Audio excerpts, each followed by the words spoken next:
বুকে জড়িয়ে ধরলেই কি সবাই আপন হয়? হয় না। দেখুন, খেজুর গাছটাকে বুকের মধ্যে আষ্টে পৃষ্ঠে জড়িয়ে ধরেছে পাকুড় গাছটি। কিন্তু এই বুকে জড়িয়ে ধরাটা মহত্ব কিংবা মানবিকতার নয়, বরং ধ্বংসের।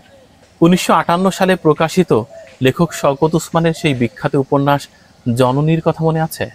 জননী উপন্যাসে মহেশডাঙ্গা গ্রামের দরিয়া বিবির ঘটনা ঠিক এরকম। সমাজপতিদের রক্তচক্ষু, তারপর নারীত্ব মাতৃত্বের দ্বন্দ্ব, দারিদ্রতার কষাঘাত, সব মিলিয়ে একাকার হয়ে গেছিল উপন্যাসটি।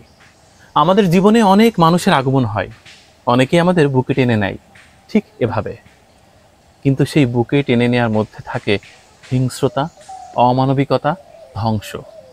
খেজুর গাছটাকে কি চমৎকারভাবে বুকে আগলে রেখেছে বন পাকুড় গাছটি, কিন্তু খেজুর গাছ মারা যাচ্ছে। এটি ভালোবাসা নয়, এটি বিষাক্ত ছোবল।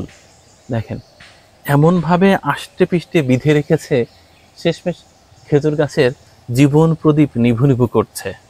আমাদের সমাজেও তাই। প্রকৃতিতে অনেক কিছু ঘটে যা মানুষের জীবনের প্রতিচ্ছবি।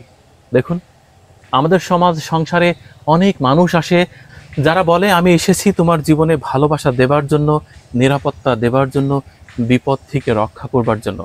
কিন্তু সত্যিই কি তাই ঘটে? তারা ঠিক বন পাকুড়ের মতো ঘটনা ঘটায়। তারা আপনাকে বুকের মধ্যে আগলে রাখে সত্য, কিন্তু চাপ দিয়ে মেরে ফেলে।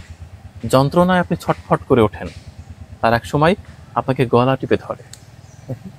খেজুর গাছটার গলা টিপে ধরেছে ঠিক ওই জায়গাটায়। এই খেজুর গাছটার এক সময় অনন্ত যৌবনা ছিল। খেজুর গাছ কাটা হয়েছে, রস সংগ্রহ করা হয়েছে। এই খেজুর গাছেই মূলত জন্ম নিয়েছিল বন পাকুড় গাছটা। সেই পাকুড় গাছই আবার একেবারে প্রভুত্ব বিস্তার করেছে এই খেজুর গাছটার উপর। মাত্র আর কয়েকদিন খেজুর গাছ নিঃশেষ হয়ে যাবে, তখন একমাত্র মাথা উঁচু করে রাজত্ব প্রতিষ্ঠা করবে এই পাকুড় গাছটা। মানুষের জীবনে ঠিক এমনই ঘটে। আমাদের সমাজের প্রতিচ্ছবি এটা। ভীষণ অবাক হলাম।